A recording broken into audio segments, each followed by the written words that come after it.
News 28 मराठीमध्ये आपले स्वागत आहे। आजच्या मोठ्या बातम्यांबद्दल बोलूया। जंगलांना लागलेल्या आगीमुळे वनसंपदा जळून खाक, वन विभागाचे अक्षम्य दुर्लक्ष। भिवंडी तालुक्यातील सर्वच जंगलांना सध्या वनवे लावण्याचे काम विकृत व्यक्तींकडून सुरू आहे। जंगलांना वनवे लागल्याने जंगलातील वनसंपदा तसेच वन्यजीव धोक्यात आली आहे। याबाबत तालुक्यातील वनाधिकारी कोणत्याच प्रकारे वनवे विझवण्याचा काम करत नसल्याचे येथील वनप्रेमी सांगत आहेत। भिवंडी तालुक्यातील दुगाड, गोडगाव, दिघाशी, खरिवली, शेडगाव, किरवली, कोशिंबे तसेच तालुक्यात प्रसिद्ध असलेला कारवा डोंगर आगीच्या भक्ष्यस्थानी पडले आहेत। 1000 हेक्टर जंगल दिवस रात्र जळत असताना वन विभाग काय करत होते? तसेच त्यांनी वनवे विझवण्यासाठी प्रयत्न केले? असे प्रश्न येथे वनप्रेमी विचारत आहेत।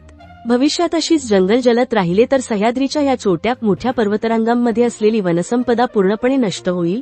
त्याचबरोबर किरवली व कारवा डोंगरात आढळणारे मोर नामशेष झाल्याशिवाय राहणार नाही, अशी खंत येथील वन्यजीव प्रेमींनी व्यक्त केली आहे। इंडिया न्यूज 28 साठी भिवंडीहून मुख्य प्रतिनिधी शिवाजी राऊतची रिपोर्ट।